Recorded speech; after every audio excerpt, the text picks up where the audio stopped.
Hi guys, welcome to my challenge. আমি লাইফে ফার্স্টবার pancake করবো। তোমরা কতবার করেছো কমেন্টে বলো। গ্যাসটা অন করে চিনিগুলোকে গলিয়ে নিলাম। চিনিগুলোকে গলিয়ে আমি যে পাত্রে কেকটা করবো সেই পাত্রে ঢেলে নিলাম। ঢালতে গিয়ে চিনিগুলো জমে গেছে, দিয়ে দিয়ে আরও কেকের পাত্রটা গ্যাসে বসিয়ে দিলাম। এই ধারে দুধটা 1 গ্লাস জলে গুলে নিলাম।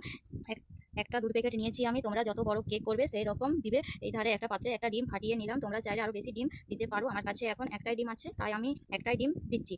ডিম দেওয়ার পর পরিমাণ মতো চিনি অ্যাড করতে হবে। তোমরা যেমন মিষ্টি পছন্দ করো সেরকম চিনি দিতে পারো। দিয়ে ডিম আর চিনিটা ভালো করে মিশিয়ে নিতে হবে। একটা জিনিস খেয়াল করবে, চিনিটা যেমন ভালো করে ডিমের সঙ্গে ভালোভাবে মিশে যায়। এখানে আমি তিন পিস পাউরুটি নিয়েছি। তোমরা তোমাদের মতো নেবে। পাউরুটিটাকে পিস পিস করে কেটে নিলাম। দিয়ে একটা পাত্রে পাউরুটিগুলোকে দিয়ে তার উপরে দুধ ঢেলে দিলাম। এখন 5 থেকে 10 মিনিট ঢেকে রাখলে পাউরুটিগুলো নরম হয়ে যাবে।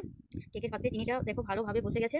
ডিমের সঙ্গে চিনিটা ভালো করে মিশে গেছে। এখানে পাউরুটি আর দুধটাকে ভালো করে মিশিয়ে নিচ্ছি। এবার দুটো মিশ্রণকে মিশিয়ে নেবো। এবারে ছেঁকে নেবো। ছেঁকা হয়ে গেছে। এখানে গ্যাসটা অন করে কড়াইটাকে বসিয়ে দিলাম। বসিয়ে জল দিয়ে দিলাম। জল দিয়ে একটা স্ট্যান্ড বসিয়ে দিলাম। ওপরে কেকটাকে বসিয়ে দিলাম। এখন কেকটা পুরোপুরি রেডি হয়ে গেছে। এখন নামিয়ে নিয়ে কেকটাকে সাইড থেকে কেটে নেবো। দিয়ে একটা প্লেটে ঢেলে নেবো। কি নরম হয়েছে কেকটা বুঝতেই পারছো। কেকের রেসিপিটা কেমন হয়েছে কমেন্টে বলে যাও। Bye bye.